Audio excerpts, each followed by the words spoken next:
الحمد لله الذي جمعنا في هذا المكان لتذكير مولد سيد ولد عدنان، والصلاة والسلام على سيدنا ومولانا محمد حبيب الرحمن وعلى آله وصحبه وذريته وأتباعه إلى يوم الميزان.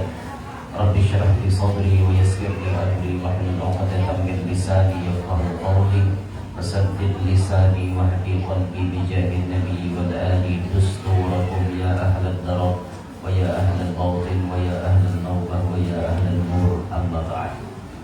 Yang mulia para alim ulama, guru-guru agama, tokoh-tokoh semuanya yang berhadir, khusus kepada para pengurus Jemaiyah Nahdlatul Ulama, hadirin hadirat jamaah peringatan Maulid Rasul yang ulun muliakan, yang ulun banggakan.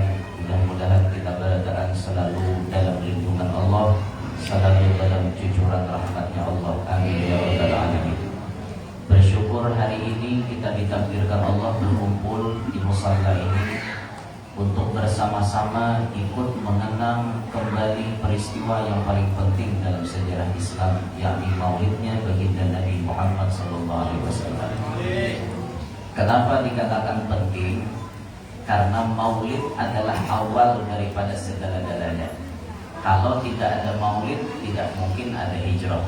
Kalau tidak ada maulid, tidak mungkin ada Isra Mi'raj. Kalau tidak ada maulid, tidak mungkin ada Fathu Makkah. Kalau tidak ada maulid, tidak mungkin ada Rasulullah diangkat menjadi Rasul. Pasti melewati awalnya maulid dulu. Maka maulid merupakan kunci daripada semuanya. Nah, alhamdulillah kita hari ini turut bergembira, turut senang dengan lahirnya baginda Nabi Muhammad SAW. Salah satu keutamaan orang yang gembira dengan lahirnya Rasulullah itu disebutkan oleh Al-Imam Al-Habib Umar bin Hud Al-Attas. Orang yang gembira dengan lahirnya Nabi Muhammad, ia akan mendapatkan kunci bahagia dunia sampai akhirat. Dari 6 kunci bahagia dunia sampai akhirat, beliau menyebut salah satunya farhatul qulub bi maulidin nabiyil mahbub. Gembiranya hati dengan lahirnya Nabi Muhammad SAW.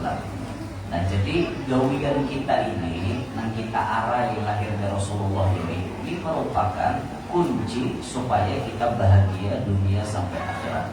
Ini kuncinya, biar. Buat menurut berdiri kan? Jadi itu boleh. Ulun sangat tinggal boleh kita kalau. Insyaallah kita ulun berdiri, duduk dulu lah, ulun tarelah dulu lah. Ini ke kursi itu bawa seorang anu bersandar. Iya, kita dulu lah, mengulang tenaga dulu. Tarelah dulu. Nah, jadi kita nih bergembira dengan lahirnya Rasulullah ini merupakan awal salah satu kunci untuk kita mendapatkan bahagia dunia sampai akhirat. Nah, sesuai tema kita hari ini, mempererat ukhuwah, menuai berkah dan syafaat Rasulullah SAW. Mengenai mempererat ukhuwah, Rasulullah sudah menjadi contoh kesan kita berada. Laqad kana, apa tadi ayatnya? Laqad kana lakum fi Rasulillahi uswatun hasanah. Sungguh telah ada pada diri Rasulullah itu bagi kalian uswatun hasanah, teladan yang baik, contoh yang baik. Semuanya kita ini sudah dicontohkan oleh Rasulullah, ya tinggal menuruti aja, tinggal menuruti. Nah, contohnya Rasulullah ini adalah orang yang paling menjaga, paling melestarikan persatuan dan kesatuan di tengah-tengah umat. Kada hanya di tengah-tengah kaum muslimin, tapi Rasulullah menjaga persatuan dan kesatuan di tengah-tengah manusia. Di tengah-tengah manusia Rasulullah menjaga persatuan dan kesatuan itu. Coba kita lihat sejarah. Ketika umur Nabi kita Muhammad jumlahnya 35, belum lagi jadi Rasul, cuma umur 35. Di situ orang-orang Quraisy pada zaman itu merehab Ka'bah. Mereka memperbaiki Ka'bah. Di zaman itu ada 4 suku yang sangat-sangat berpengaruh di Jazirah Arab. Ada 4 suku. Nah, mereka bergotong royong untuk merehab Baitullah tersebut. Tak kala Baitullah itu direhab, batu mulia Hajarul Aswad dikeluarkan daripada Ka'bah. Diambil, diangkat, dikeluarkan daripada Ka'bah. Setelah selesai diperbaiki, lalu hendak mengandang Hajar Aswad ini berabot nama ujar kepala suku Sekong, kami yang berhak. Ya Sekong ada, kami yang berhak. Ada ya Sekong, kami nanya. Ada ya Sekong, kami namanya nih. 4 kepala suku ini bergejap berabot sampai hendak terjadi pertumpahan darah. Nah, tak kala itu kejeniusan Nabi kita Muhammad SAW dalam memikirkan menjaga persatuan dan kesatuan umat muncul. Ada ide yang sangat bagus muncul daripada pikirannya Nabi SAW. Hampir-hampir nih umat manusia ini hendak kelahi sudah. Antar suku, hendak perang saudara. Maka tiba-tiba Rasulullah menyuruh usul, wahai kepala suku semuanya, kayak apa nah kita nih kalau berebut terus pacau bakal hiang terus ya kita nih berebut nih, ada tuntung-tuntungnya anak berebut, seiko merasa mulia,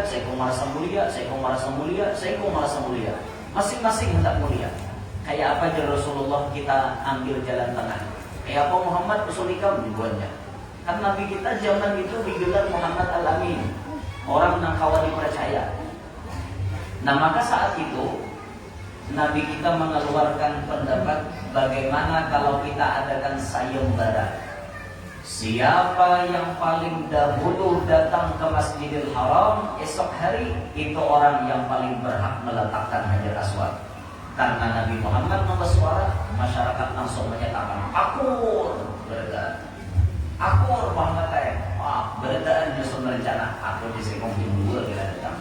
Aku jam 3 di sekong datang. Aku jam 4 macam-macam. Lihat nih, anak berduluan datang ke Masjidil Haram. Sekalinya datang bukan suku A, suku B, suku C, suku D datang. Datang Nabi Muhammad sudah menjungkong di Masjidil Haram.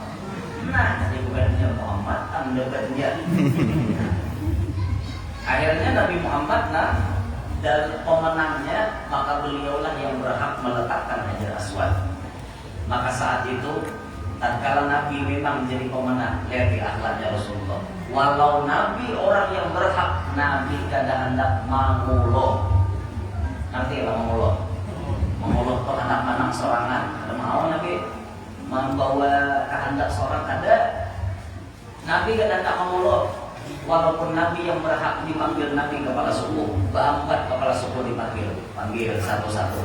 Maju je Nabi kepala suku, maju. Rasulullah menurunkan selendang beliau, diampar selendang, Hajar Aswad diandap di tengah-tengah selendang. Kepala suku disuruh mengikuti ujung selendang. Angkat je Nabi bersamaan. Lalu diangkat Hajar Aswad oleh 4 kepala suku secara bersamaan. Peletakan batunya langsung oleh tangan Nabi Muhammad SAW. Semuanya merasa termuliakan. Kepala suku A, B, C, D, semuanya merasa termuliakan, merasa ikut andil dalam meletakkan Hajar Aswad. Inilah akhlak Rasulullah. Nabi kita menjaga persatuan dan kesatuan di tengah-tengah masyarakat. Ini harus kita tiru. Sebagai kaum muslimin, hendaknya kita bisa menjaga persatuan dan kesatuan di tengah-tengah masyarakat. Jangan baru jauh, jangan geger, jangan berbual dan menjauh. Ya apa kesatunya kita? Nah, ya apa kesatunya kita nih? Dirilah.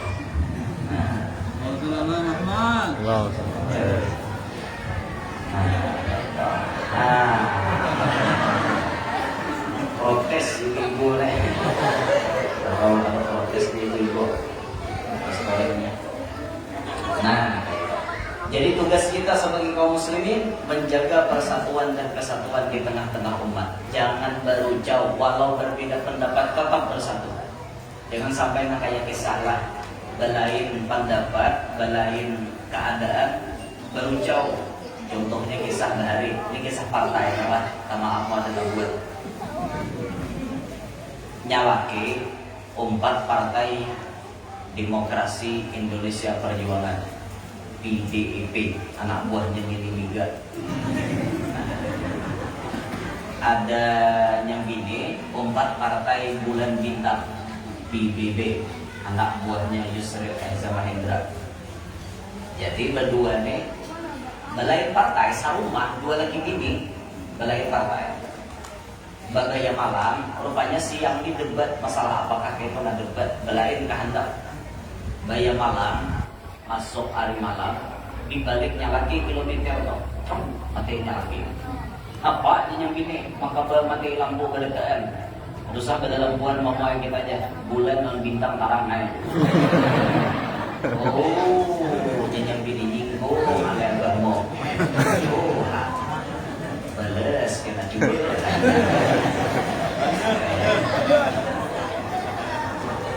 Sapalaman malam itu kilometer bakatik mati lampu tadi bang, mati lampu beradaan. Akhirnya subuh yang bini balakas turun, nyalaki turun ke masjid, yang bini turun juga pada rumah, membawa parang sebutin yang bini turun pada rumah.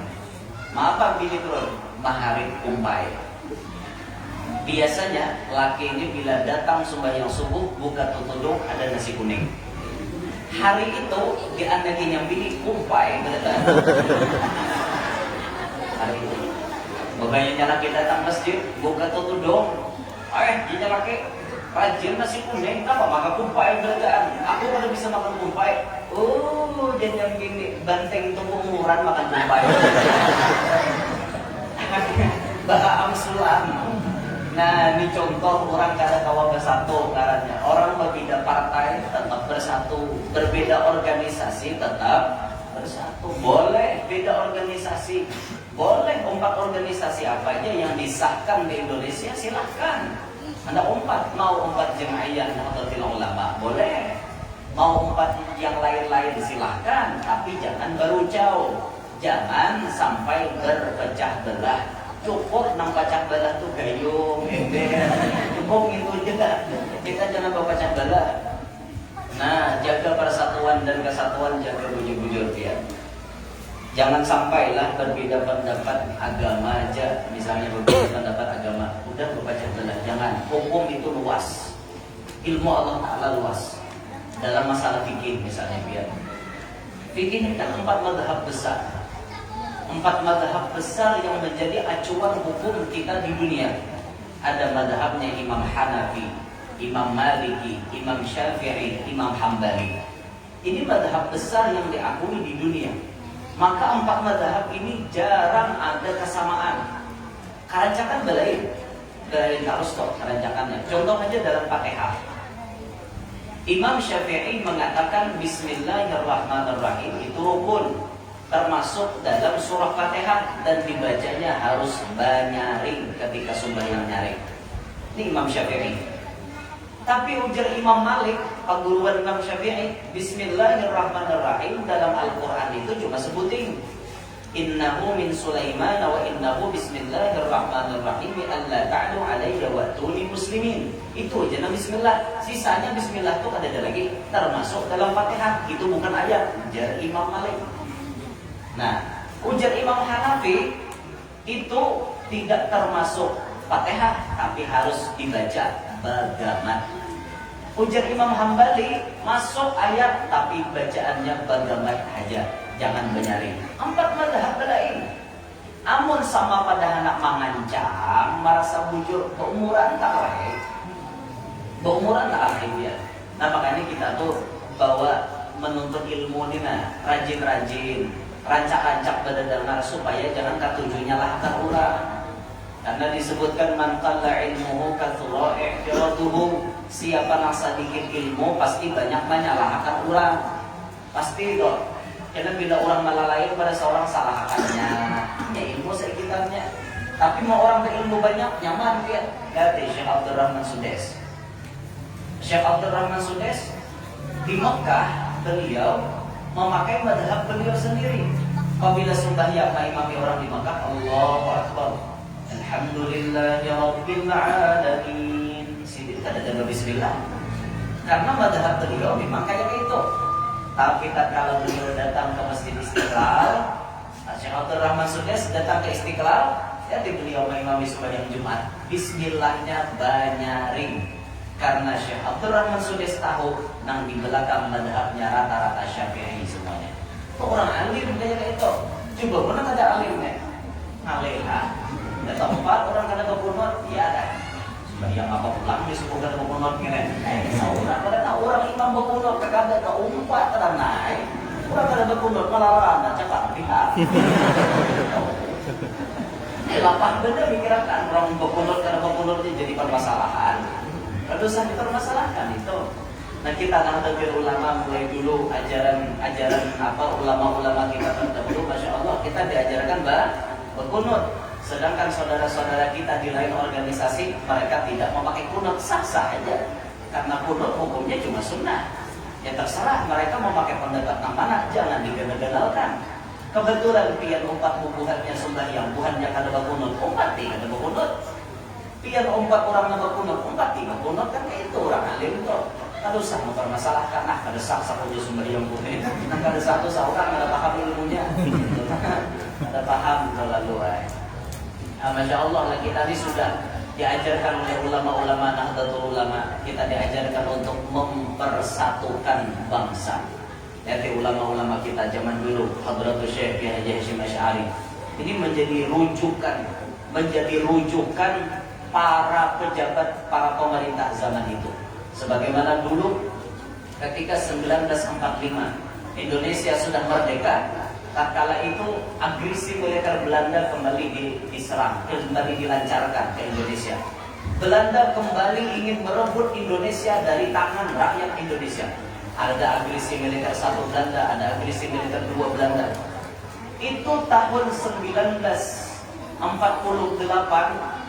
kalau kada salah, pokoknya setelah kemerdekaan, itu Hadratul Syekh Haji Hasyim Asy'ari ditakoni oleh Insinyur Soekarno.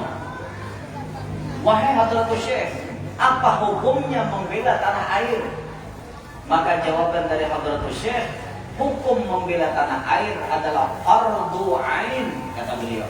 Maka diwajibkan setiap rakyat Indonesia angkat senjata membela tanah airnya tatkala ingin direbut.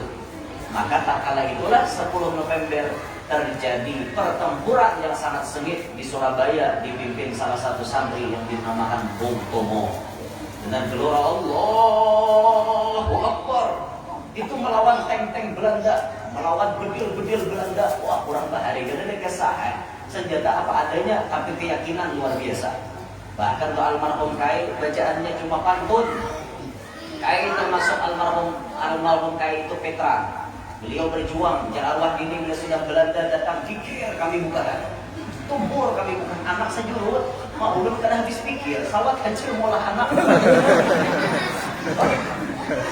Ini bari menjurat diri mulut keberpekong, bisa anak muda ada 7, enggak bisa anak. Makanya kan sambil buka kan sama kita ajaibnya orang bahari ini. Ada di tawanya ini merdeka sudahan anak seikong berdua. Padahal ada apa yang mengganggu? Orang bahari sambil buka sambil melarikan diri sawah. Itu ajaibnya kayak kita bahari lah. Masya Allah, kayak ini kita bahari itu luar biasa. Itu kerisnya ampun kayak itu kayak pulpen ulun aja. Di dalam pulpen ada keris halus. Di dalam pulpen kayak ini dimasukkan keris. Itu almarhum Dini mengisahkan keris itu coy apabila kena Belanda langsung mati. Sedikit kita gores racunnya langsung menjalar, mati langsung. Itu ada kerisnya, kok ini hilang dah, terkipai kemana? Ada dekat lagi gitu kerisnya, jangan tidur gue. Melarang, nah itu orang hantam beresek. Ini yang murah. Nah, waktu itu jerkai bacaannya turun pada rumah tuh kata Malik kada. Kalau Rasulullah mengajarkan Bismillah, tawakkaltu 'alallah, la haula wala quwwata illa billah, itu turun pada rumah, dijamin kada baca nan jahat-jahat bopar.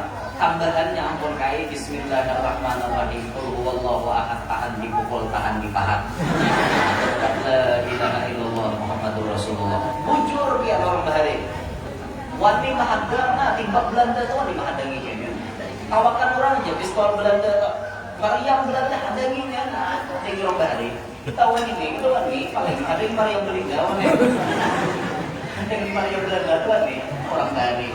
Yakinnya orang bahari itu Masya Allah. Walaupun sebujurnya ngaur qul huwallahu ahad maulah tahan dipukul tahan dipahat. Kan kada nyambung artinya. Qul huwallahu ahad itu menjelaskan Tuhan Maha Satu, kan gitu. Tapi sesambungannya asal ada huruf at-at-atnya tahan dipukul tahan dipahat jadi ya betul lah. Itu keyakinan orang-orang bahari Masya Allah. Sama tuh bilang aruhan orang-orang bahari itu. Bacaannya manung kali makanan supaya cukup, kesan pangantenan, kesan pemolitan, kesan baulan. Bacaannya ma'indakum yanfadu wa ma'indallahi baqa. Itu aja bacaannya. Pokoknya bila dengar gibah tuh dia kenakan gibah. Itu aja orang bahari nak tiupakan kabanyo tung kaliakan kamakanan. Insyaallah cukupan letaknya gibah terus orang bahari. Anda dah ada nyambung maknanya apa? Hibah. Ada bahasa Arab hibah.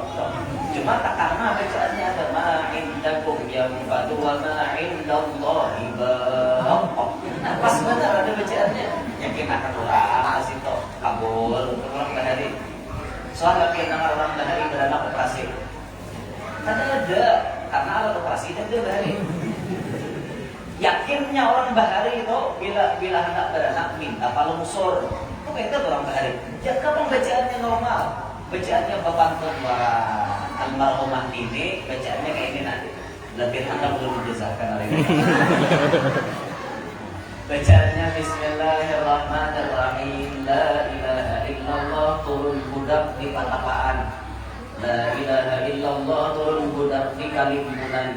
La ilaha illallah turun budak umpat di air. La ilaha illallah turun budak kada barasa diberi Tuhan nang kuasa berkat la ilaha illallah Muhammadur Rasulullah. Bila ini dari orang banyak itu bacaannya ada dan operasi normal semuanya beranak. Kalau almarhumah ini ajarkan lawan ulun cuma ulun dan makai. Karena ulun latar belakang pendidikan pesantren tidak lah urusan ini karena mondok. Tapi keyakinan sidin itu jadi kalau kita anna waladat Maryam wa Maryam waladat Isa ukhruj ayyuhal maulud bi qudratil malikil ma'bud. Itu bacaan ampun kita. Tapi kalau ampun ini tadi ada yang parah lagi di kampung kami itu orang tua bila bari kalungsor beranak dasar bepatun sangkalang sangkali kang kurung si bulu-bulu. Jangan pahalang, jangan papaling, lakas menjuluang nang berbulu. Rasulullah. Juren dong, kampung kami gitu. Yang gak saya lagi ya kawan. Pokoknya pantunnya sakala-sakali. Dasar dadan operasinya. Lancar bertahan kaluan. Coba kita mentes sakala-sakali. Tetap tersangka. Orang bahari ya, yakinnya Masya Allah. Nah, kembali ke Hadratus Syekh tadi. Jadi waktu Hadratus Syekh ditakoni masalah membela tanah air, maka beliau mengatakan fardu ain hukumnya bagi semua rakyat Indonesia. Angkat senjata ya. Nah, di sini tujuan ulama merebut mempertahankan tanah air kada lain kada bukan supaya Indonesia bisa bersatu. Suku manapun, agama apapun di bawah naungan Pancasila dan Bhinneka Tunggal Ika. Itu sudah dikonsep oleh Nahdlatul Ulama. Sudah dikonsepkan oleh ulama-ulama kita. Tinggal kita aja nang mana rusakan di jalan itu. Kita ini ada jalan pemecah belah. Orang wujud lapah mendirikan Nahdlatul Ulama ini. Ini organisasi yang tidak sembarangan. Berdirinya Nahdlatul Ulama atas izin daripada Nabi Muhammad SAW. Isyarat daripada Rasulullah, baru Hadratus Syekh mendirikan Nahdlatul Ulama. Karena mungkin Nahdlatul Ulama itu didirikan atas dasar nafsu, karena mungkin semuanya atas dasar izin daripada Nabi Muhammad SAW. Khusus di antara pengasas Nahdlatul Ulama di belakang Hadratus Syekh ada Kiai Khalil Bangkalan Madura. Ini orang yang kealimannya, kewaliannya tidak ada yang khilaf. Semuanya menyepakati Kiai Khalil Bangkalan Madura adalah Syekhul Masyayikh, gurunya para guru-guru pada zaman dahulu.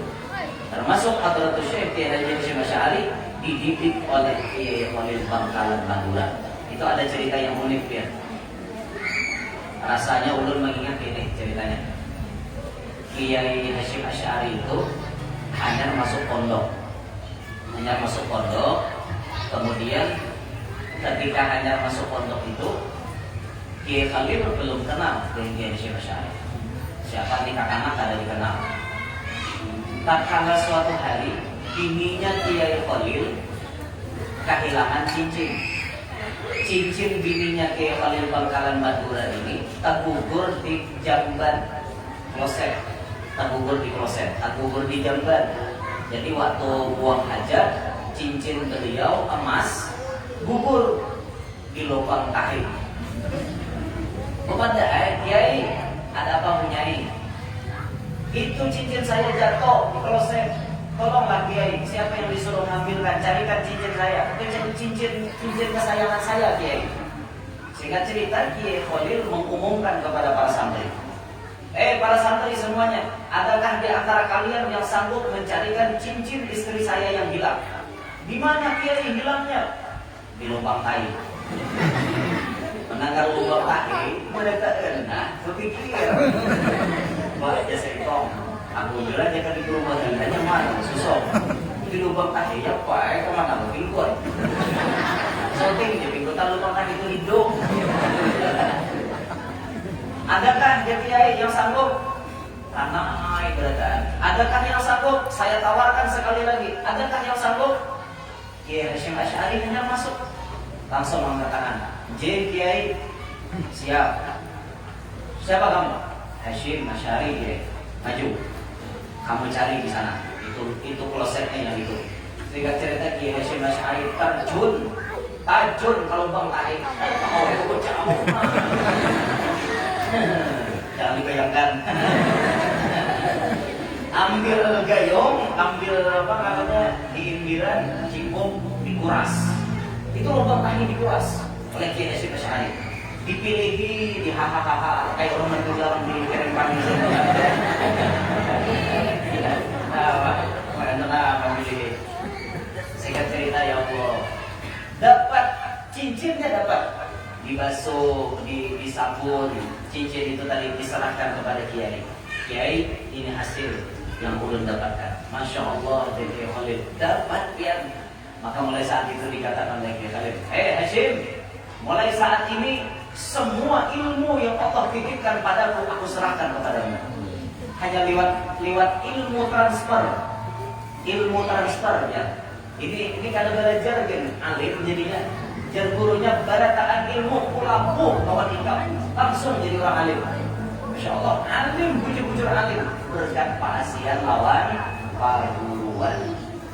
Nah makanya salah satu kunci orang sukses itu, kenapa bisa sukses? Inya lawan perguruan ba'odam, membantu pasian lawan perguruan.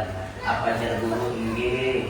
Ulahkan ini, dulu ulahkan, ambilakan ini, ambilakan. Itu orang sukses salah satu kuncinya bahkan dalam perguruan. Itu diantara sejarah pendiri organisasi kita tercinta Nahdlatul Ulama, Hadratus Syekh Kiai Haji Hasyim Asy'ari. Berat perjuangan beliau. Nah maka konsep yang sudah disusun oleh Kiai Hasyim kita teruskan.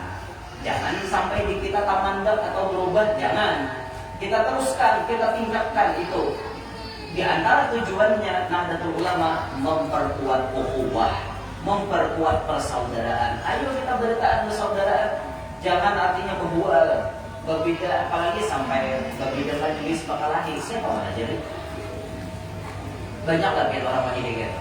Dari orang bakalahi berbeda macam-macam lah. Urusan dunia bakalahi, buat ini kecil ya. Ada manusia mempakalahi gara-gara berbeda majelis. Beda majelis dia pakalahi. Beda majelis. Seikong ini tulak ke majelis sebelah, seikong tulak ke majelis sebelah. Maka berawaan kan? Ada berawaan. Apa aja seikong? Kalau ada berawaan untuk apa? Ada saja luruan kami.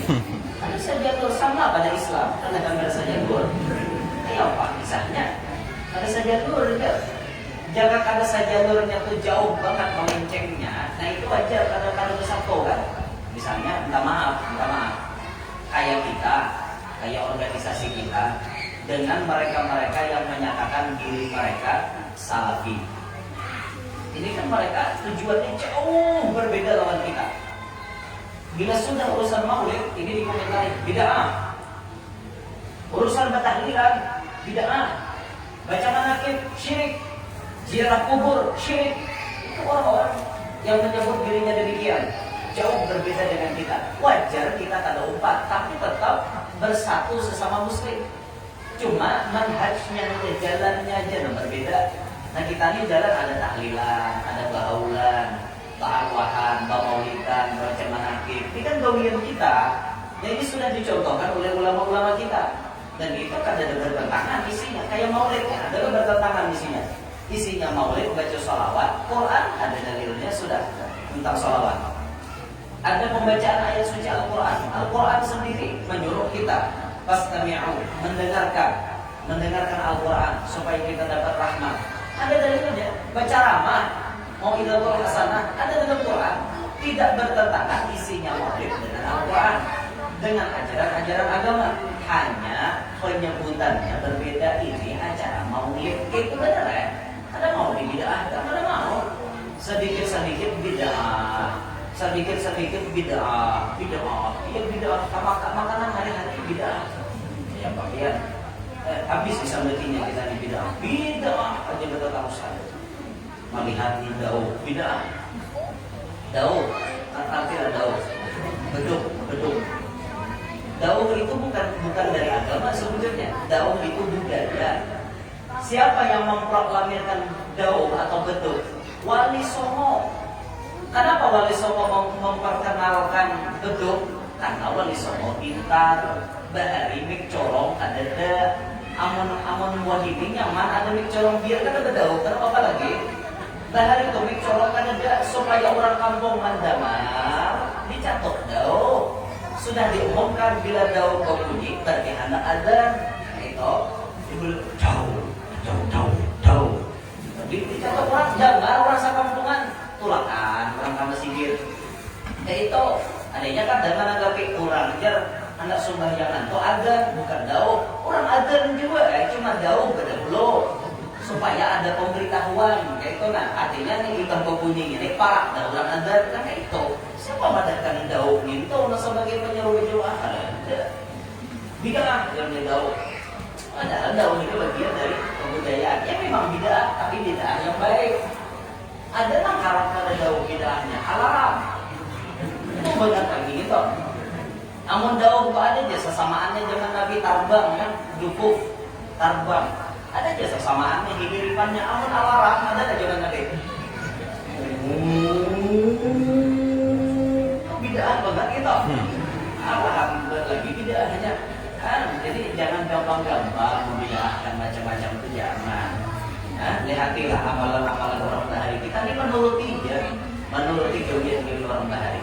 Nah jadi dalam masalah perbedaan hendaknya kita jangan sampai berkumpul, jangan sampai berbuat. Bersatu. Apabila kita bersatu ini kuat jadinya biar al-ittihadu quwwatun. Bersatu itu kuat. Bilah lidi contohnya. Namun bilah lidi itu sebutnya nyaman kada dipatah. Nyaman kada? Nyaman. Nah bilah sembilannya pun patah. Tapi kalau bilah lidi itu bersatu, bungkalannya kayak pagelangan kayak ini nah. Kawan lagi patah. Uyuh biar mah bingat malah pada dengkul hijau patah. Nah kayak ini genalnya nah. Kayak pagelangan kayak ini nah genalnya ngalih dipatah. Demikian pula persatuan kita umat Islam, umat manusia. Bila mau berkumpul sulit orang hendak memecah belah. Kenapa umat Islam mudah terombak-ambing? Umat Islam kayaknya dipermainkan. Kenapa? Karena ada persatuan. Ini pentingnya bersatu ya, bersatu.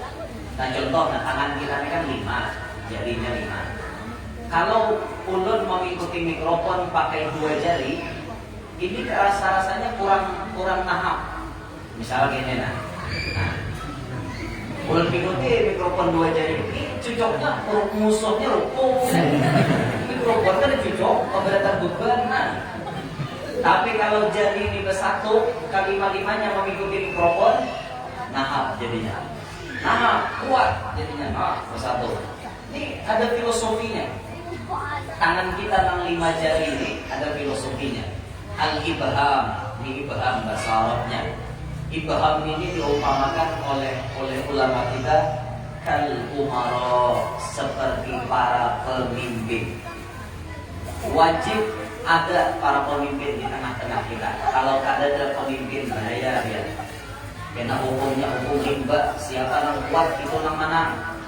Tapi kalau ada pemimpin nyaman, ada nama aturan hukum. Ini hukum kayak ini hukum kayak ini. Bahkan jar almarhum Dr. G.Haji Dahlan Khalid, sejahat-jahatnya pemimpin masih lebih baik ketimbang tidak ada pemimpin. Sejahat-jahatnya pemimpin masih lebih baik ketimbang tidak ada pemimpin sama sekali. Kalau ada pemimpin sama sekali, kan makin jauh. Amun yang jahat nih memimpin, ya masih ada sambatannya memimpin, walaupun ada baik juga, tapi masih lebih baik daripada ada lalu pemimpin. Kayak hukum hutang, nah lagi hukum riba, siapa yang kuat itu menang. Nah, ini umaro, wajib di dalam satu benua ada pemimpin supaya kita nyaman berurusan. Nyaman di kampung ada pembakar, nyaman ada berurusan. Nyaman ke bakar KTP, minta surat ini minta tanda tangan ini nyaman kok, ada magal kesininya kan, magal ke kamis kan. Kepala desa, pada kami adalah pambakar. Jadi disingkat pambakar atau magal. Magal sebenarnya. Ada pemimpin di kampung. Yang kedua ada sababah. Sababah ini jadi penunjuk. Ini disebut kal agniya, seperti orang-orang sugih. Orang sugih itu duitnya tunjuk ya. Nah duitnya, kalau betul tunjuknya orang berduit. Menang ada berduit, jangan coba nunjuk, akan orang-orang. Awak ada berduit kan? Oh iya. Curang tunjuk ada pakai gitu. Ada berduit pak, coba orang berduit tak tunjuk-tunjuk. Jadi dia, angkat tangan pemintu, angkat tangan orang. Ya bosnya pak, tunjuk-tunjuk. Jadi hubungan sama gawian nih, bila kirim potek tuh duitnya nunjuk aja dah. Bila kirim potek, bila kirim murahnya, nggak tahu apa saya kan. Bila kirim potek itu biasanya menghitek, kayaknya mandor. Angkat itu. Ada ini pak. Ini orang sugih, tunjuk-tunjuk. Di kampung harus ada orang sugih. Masa kampungan miskin, kan? Yang paling, kan? Ada nyaman lalu. Miskin sealaman. Pokoknya orang bilang tak tahu berdua paling miskin ya kampung situ udah. Ada nyaman lalu ya. Nah, ini harus ada orang sugih di benua. Jangan ada, tapi sugihnya sosial. Nang jadi manfaat, ada pamalar lawan harta. Mensugih di benua tapi pamalar apa? Dia dan hidup di benua. Pamalar banget orangnya. Urusan pemaulitannya bila ada pindahan apa aja. Urusan pemaulitan 4 kapiannya. Ingat apa lagi jalan-jalannya. Jadi orang 20. Biar berapa aja orang 15 gitu. Pikir aja bukan cuma hati itu minta 50 kan. Kayak jadi standar orang kan. Sidin kan juga kan. Sidin 15 juga. Kepala langsung ini nenek. Kalau kayak harta itu seumuran bisa di bawah mereka dalam kubur ada. Bila sudah mati tinggal ada baris dekatnya. Dan kalau di mobil, mana banyak duit disumbangkan. Betapa ada duit makanya dulu nih. Tabala cari buat dalam tabala, buat dalam tabala buah ranjang banyak lah. Ganalnya sama orang ranjang. Di sinang bot duit tidak ada gereja kan kalau ini umalan di dunia ada langsung gitu. Itu dalam bahasa Arab disebut syok, bukan bakhil. Kalau bakhil itu pamalar lawan kurang. Kalau syok lawan kurang pamalar, lawan diri sendiri pamalar, lawan keluarga pamalar. Itu syok lebih parah daripada bakhil. Duit bata-bata tadi urusan ranjang. Jelang kenapa ada yang lalu makan? Lo kering bermanja. Iya kering. Ya kan mau kering nahara. Sapat nama geten gunungnya. Itu kan jadi lauk bawa sugih. Ya jemurnya cumpang. Kalau lamongan kah. Sari laut ayam panggang akan dia yang baik. duit banyak, mau penyakit kada dari, cuma dari mulai dunia biar mulai dunia kita bila biar mati, nah kayak itu tuh ahli waris nyamannya. Jimat mencari tanik mati kada mulai dunia. Orang mau duit banyak tuh hendak makan nyaman tukar, hendak duit apa namanya baju harap tukar, itu dia dari ambil duit, cari baju merek galakian barang-barang berapa harganya? Dijual 1 juta salam tukar, duitnya banyak kata benda. Coba nih, awak sugi kayak kata orang sugi turun ke tanah berjunda. Tulisannya di belakang basmi langsung misalnya kan atau yang kesan menyampur umpai dia basmilang itu nanti bro kalau sugi gitu ya tidak nanti di partai apa baju partai baju itu dan ini hadiah coblos nomor 2 awak sugi itu hari Jumat coblos nomor 2 jadi kawan di belakangnya mah, saya kok 4 nomor 2 ayo awak sugi kada hakon karena itu umulani dunia yang umulaninya. Nah jadi di kampung harus ada orang sugi.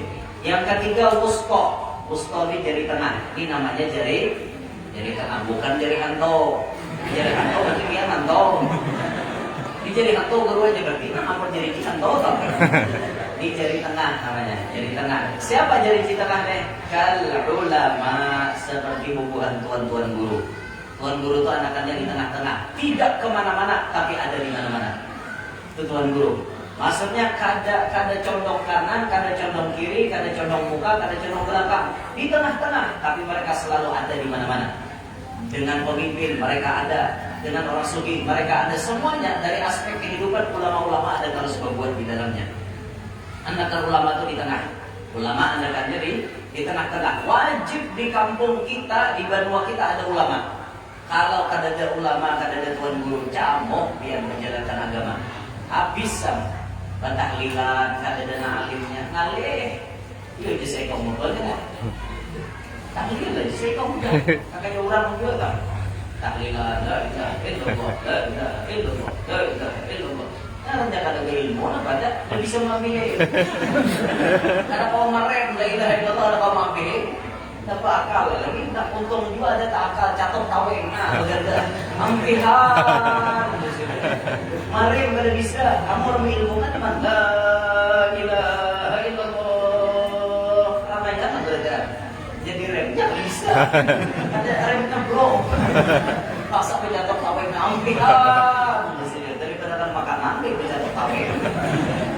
Itu resiko di Banua ada tanah alimnya. Belum lagi masalah hukum. Habis mengulang alim kan ada camuh biar menjalankan hukum agama. Nah, makanya harus ada di antara kita di kampung kita nang alim. Harus ada, jangan kadada. Harus ada metode di kampung. Barang singkong atau kedua. Atau misalnya dari organisasi kita misalnya ada menunjuk seseorang misalnya dikirim ke pedalaman. Dan ini kan kayak apa namanya daerah-daerah kita di sini banyak orang muslim yang tinggal di pedalaman. Dan mereka tidak terjemah ilmu. Kada sampai ilmu kepada mereka, hendaknya kita masuk situ, masuk ke dakwah. Nah, ini harus ada kerjasama. Ulama dengan ilmunya, nasugi dengan hartanya. Ayo guru, biar masuk ke pedalaman, kami menjamin biayanya. Minyaknya berapa, makanannya berapa, kami semuanya nasugi kan. Nah itu pemerintah merestui, siap kami berikan izin buat biar masuk ke dalam. Kami berikan perlindungan kalau ada macam-macam. Ini harus ada pergerakan persatuan macam ini supaya sukses. Namun masing-masing tugas tuan guru tuh kami nasugi dari tahun urusan. Nah, kalau mau jalan biar tuan guru tuh kada sugi berataan. Jangan tuan guru sugi yang Nabi Sulaiman berataan. Ayo kan sugi kada bergerak. Nah, apa di tuan guru aku berdakwah kalau usah dibantu, aku sugi tidak. Yang amas saja aku 2 kilo hari ini bawa dalam tas. Misalnya kan mana perlu dibantu, tapi kada berataan tuan guru itu sugih. Maka ini kewajiban orang sugih membantu mengeluarkan biaya untuk jalannya dakwah Nabi Muhammad. Kayak itu. Nah ulama di tengah-tengah ada kan ya. Kemudian insya jari jimanis. Janji manis ini diumpamakan kasyabab, seperti pemuda, masa muda, masa yang manis. Nih, janji manis ini diumpamakan seperti anak muda. Di kampung harus ada nang anom. Untuk hak berjalan sekampungan. Itu matinya apa yang itu udah lagi kampung. Harus ada regenerasi. Harus ada. Di pengurus Nahdlatul Ulama misalnya tuha-tuha, nah di atasnya bukan Tanfidiyah, bukan Syuriah. Yang ke bawahnya ada namanya GP Ansor misalnya kan, gerakan pemuda Ansor, ada pakaian ya, pemudi NO. Nah, itu kan anom-anomnya nih. Ada umpat andil gitu, ada Banser, barisan apa namanya Pak? Apa jalannya Banser Pak? Barisan Ansor Serbaguna. Nah, Serbaguna. Ini ada Banser, anu Banser ini juga. Ada nama mau dan tuh apa dekat. Yang jujur ini jaga sudah jadi Banser. Mau mengawal ulama. Apa yang hendak mengawal tuan guru dan pengawalnya jujur ini. Udah dulu tuan gurunya tampura. Ada apa? Ini harus Banser ini kuat. Karena mau kuat. Ada regenerasi. Ini harus dipersiapkan. Kalau boleh kita nih di kampung tuh bertahan, kalau boleh harus ada nang anomnya. Nah, nang anom dididik oleh nang Tuhan, dididik oleh tuan-tuan guru. Nah, nang anom disekolahkan masuk pondok, nang anom diajari ilmu macam-macam. Jadi imam dilatih, marah anak Tuhan sudah yang fardunya bila tarawihnya nang anom. Ini tujuannya melatih mentalnya. Inyakin pun kadang dilatih mental tuh, kadang mau jadi. Ulun hari awal-awal tampil disuruh guru, guru, ya Nur gantiakan ulun ceramah di di guru. Ulun turun, lagi bujang hari, itu turun pertama kali ceramah. Pokoknya biar pisit mengikuti kerupuk tatap beriga. Katanya beriga, nah, pisit mengikuti kerupuk tatap, belum lagi bibir nih kan, bergerak serangan. Munculan, ini pengalaman ulun waktu terjun disuruh guru ceramah. Sudah, ikan gantiakan aku ceramah. Itu nanti hadapi orang-orang tua. Nah, bisa. Pokoknya bibirnya bergerak serangan. Naik ke podium disuruh berdiri, pulang ceramahnya. Mana? Beguyang bibir, kadang digerakkan tohoknya, nak lari. Itu pengalaman ulun lagi awal-awal tampil ceramah biar. Tapi kelawas-kelawasannya biasa lah. Mau orang tua karena hadir presiden, karena hadir rakyat ada masalah lagi. Biasa aja. Ini kan ada urusan tentang gugup lagi kan sudah mentalnya. Jadi itu ini parahatan awal-awal tampil itu nama masalah. Salah satu pengguruan ulun pertama kali jadi imam subuh Jumat, ayat sajadah. Subuh Jumat itu saking menggetarnya sidin kopiah Haji Iming di Pacol. Kopiah Haji Iming yang kopiah dirang atau kopiah nasional yang berbadan kopiah nasional itu sidin menggetar, kopiah bergerak sampai gugur, saking gugupnya pertama kali jadi imam. Ulun pun kayak itu juga hari pertama kali jadi imam nih baju gamis ini bergerak seorang. Kipas angin mendadak tapi bergerak. Ini gugup wajar itu pertama kali. Nah makanya anak muda nih mentalnya pun kadang dilatih, kadang mau jadi. Nah makanya antara anak muda lawan nantuha sama-sama memahami. Misalnya Ramadan, nantuhanya Imam Isya, nang anom suruh taraweh supaya tak genjam juga toh.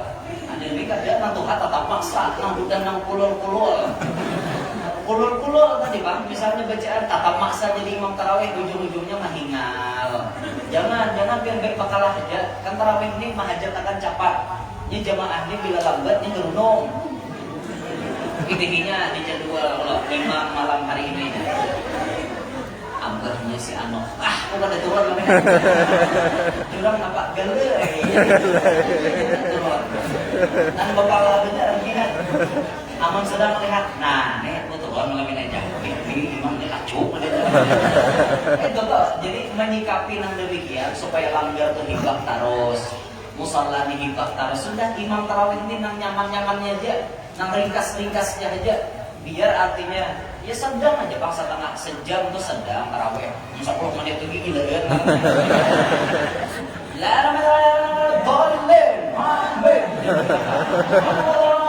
Allah Akbar, ya Allah, Allah, umul alis.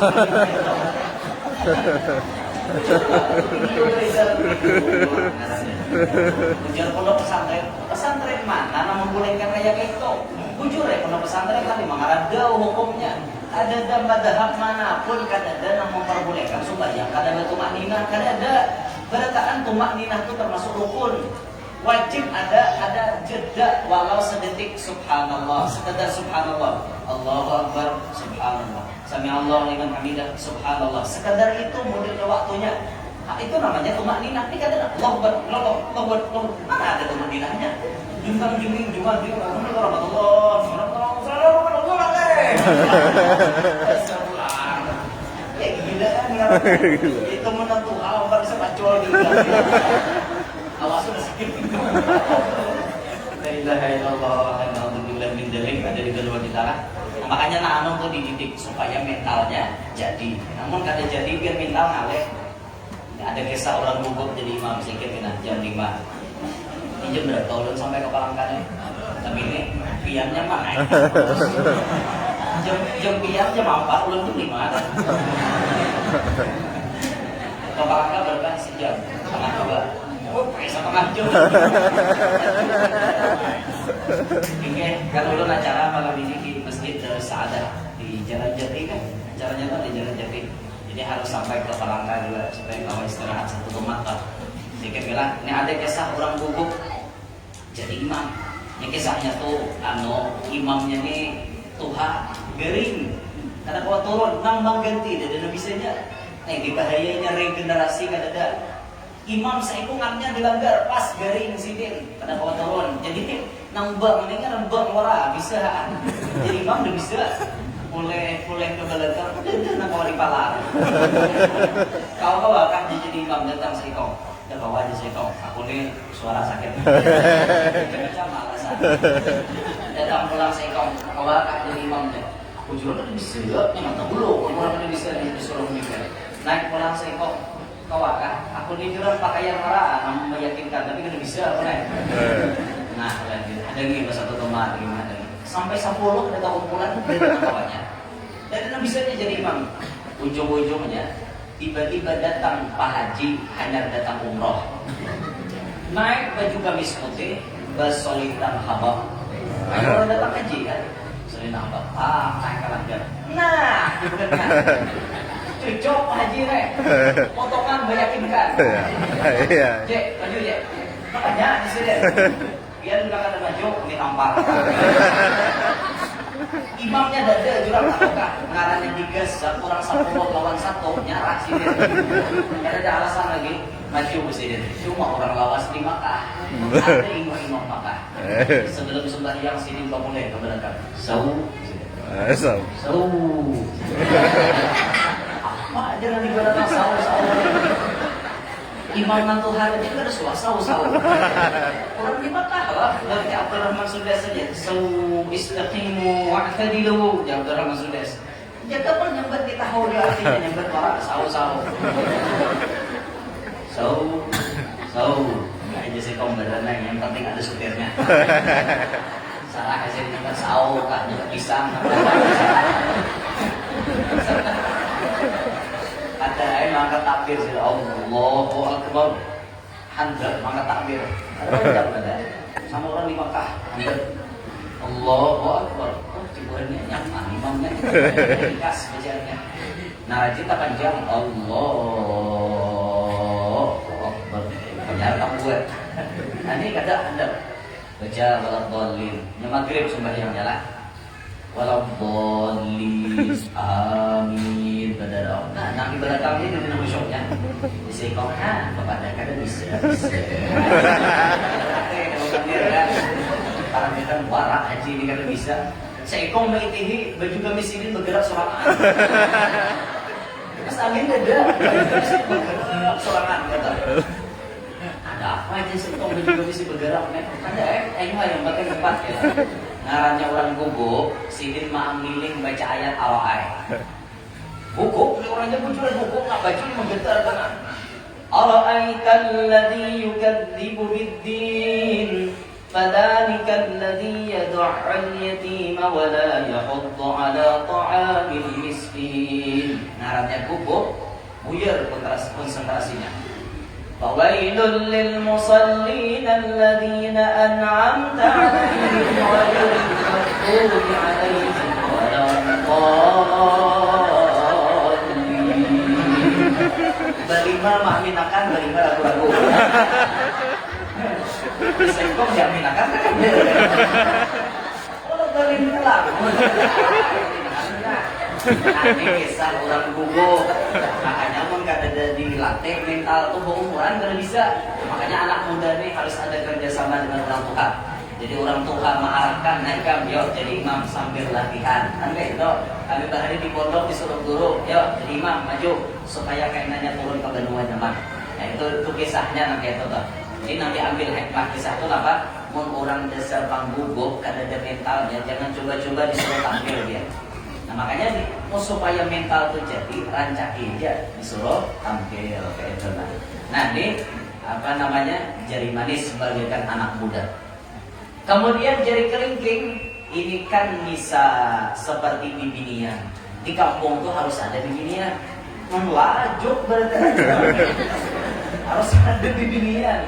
Bibinian, nah bibinian ini kelingking halus jabarannya. Tapi bila sion ke sinsot orang juga sion, nah sion. Nah bila sion lawan ibu jari mana kelingking kada. Nah ini pahamannya apa nah? Berapa banyak para pejabat jatuh martabatnya gara-gara binian? Banyak nah sion, Allah pejabat dapatnya binian. Berapa banyak pejabat korupsi gara-gara kalingking ini nah? Ini harus jabarannya. Atau mau bilang hendakan aku tiba duit kita. Tabuk duit kita. Bila kada wani korupsi 2 miliar, aku dah nak jadi binimu. Gara-gara kalingking jangan rela menggadaikan amanah rakyat. Banyak kayak itu. Binian di punya halusnya birawitnya. Binian ini kan gampang makhluk yang lemah tetapi bisa mengeraskan. Mana jauhnya. Masuk menurut mengarasi nang baik. Itu biniannya. Binian ini bujur kelihatannya lemah, tapi belinya mengarasi sekali berapa banyak laki-laki tobat di tangan perempuan. Banyak itu. Lakinya ini kada bisa kelanggar, yang bini mengarasi. Abah mau bila kada kelanggar, kada mau beri jatah. Kan karasinya, yang laki ini berpikir, mau kada diberi jatah, mau apa? Ayo, kelanggar ya kalau ini. Nah, dalam hati laki kelanggar nih, aku juga kada macam urusan orang itu. Rijil karena apa? Awalnya kan ikhlas, tapi karena kerancakan disuruh bininya akhirnya jadi kebiasaan. Nah, karas. Karena bininya lama, tapi kau mengarasi. Nah, itu maksudnya. Ada yang malalayau. Jangan marah, malalayau pikiran. Tahu aja tak dengar mudir-mudir lalu. Ya ahli tafsir berada. Mana gitu marah ahli tafsirnya. Nah, apabila nang 5 di 1 di benua nyaman di benua, pasti maju benua. Pejabatnya, merakyat, orang sugihnya, sosial, ulama-ulamanya, tuan-tuan gurunya, para polisinya, militernya ada di benua dan mereka ini kada kemana-mana tapi selalu ada di mana-mana. Anak mudanya mudah diatur, bibiniannya mau bersatu. Ini bila 5 komponen ini bersatu, maka benua itu pasti maju. Modalnya bersatu. Mun kada bersatu kada mau maju, masing-masing dia kita aja. Kada mau sukses. Acara deh, kada mau sukses bila kada bersatu. Ujar pemerintah, kami kada diizini, boleh bacaraan. Awal bacaraan. Awal ya. Tapi karena pemerintah oke-oke aja, kada ada masalah. Orang sugih misalnya, kada hendak umpat, aku aja sugih, tidak tahu urusan. Bukan mau bilang bacaraan, kumpulan di situ. Beritaan dan aku ada kumpulan. Mau lah jadi acara? Kada mau. Tuan gurunya pulang. Disekong tuan gurunya siapa? Berem aja. Guru mana dah? Di gurunya pun aku datang. Takut aku. Jadi acara makan aku lah. Jadi acara tuan guru kan datang. Biar anak muda kami dah kon ini kesisimpun. Apa? Karena mau jadi juga. Masangi palaminan kada hakon, mangdatong kambal kada hakon anak mudanya. Sudah Tuhannya situ ya. Pada terjadi orang tua, belum napukah pohon bulu orang tua masa di kampung. Nah, anomnya hakon bergerak kada mau sukses aja. Biniannya kayak itu juga. Jadi binian kami dah tahu urusan. Buat mau lagi anak yang hendak acara besar, buat mau situ, buat masak, mari bawa, buat mau bergerak. Kami dah hakon. Kada ada mau sukses, inya harap memasak tuh ginian. Nah, harap memasak tuh ginian. Ya jadinya kami mengolahkan banyo, kami mengolahkan nasinya macam-macam. Ginian, mbak atur. Nah, bila mau bersatu, mau tuh maju ya. Bila mau bersatu, mau maju. Maka melewati peringatan Maulid hari ini, marilah kita mempererat ukhuwah Islamiyah dan ukhuwah wataniyah kita. Mempererat silaturahmi di antar sesama kita, mempererat persaudaraan sesama muslim, dan mempererat persaudaraan kepada sesama warga negara Indonesia. Mau muslim, mau non-muslim, semuanya adalah saudara kita di bawah naungan Bhinneka Tunggal Ika dan Pancasila. Inilah yang diasaskan sudah oleh ulama-ulama kita di Nahdlatul Ulama. Nah, jadi sampai sudahlah dengan situ pinjulullah lapah berdiri.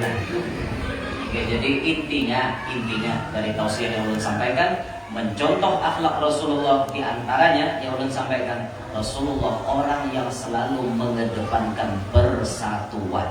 Nabi kada senang melihat umatnya berpecah belah. Nabi kada senang. Nabi selalu mencontohkan, Nabi terdepan mengedepankan persatuan. Waktu Rasulullah masuk ke kota Mekah dengan puluhan ribu manusia, dikira orang Makkah Nabi tak balas dendam, ternyata kada. Nabi tetap mempererat persatuan dengan mereka-mereka yang non-muslim. Bahkan Nabi bersuara, siapa masuk ke rumahnya Abu Sufyan, aman. Abu Sufyan kepalanya Quraisy. Zaman itu dipadahi Nabi, bila masuk ke rumah Abu Sufyan, aman. Artinya Nabi tidak mempermasalahkan. Umat Islam masuk ke sana, yang kada Islam diam di sana, Nabi kada ada mempermasalahkan. Silahkan diam di situ. Yang penting tetap bersatu. Nah, itu ajaran Rasulullah. Ini harus kita tiru berdaan lah. Nah, inilah yang dapat ulun sampaikan. Terima kasih atas segala perhatian. Mohon maaf, minta roto, minta halal atas segala kekurangan. Mudah-mudahan majelis hari ini diberkahi Allah. Semua apa yang kita hajatkan qabul, dunia hajat akhirat. Mudah-mudahan jemaiyah Nahdlatul Ulama semakin maju, semakin berkembang, semakin bisa manfaatnya dirasakan oleh rakyat Indonesia. Mudah-mudahan kita berdataan sehat walafiat, selamat dunia sampai akhirat. Begitu pula anak cucu kita selamat dunia sampai akhirat. Hanya meninggal dunia, melainkan kita meninggal dalam keadaan husnul khatimah. Amin ya rabbal alamin. Subhanakallahumma bihamdik, asyhadu an la ilaha illa anta, astaghfiruka wa atubu ilaik. Assalamualaikum warahmatullahi wabarakatuh.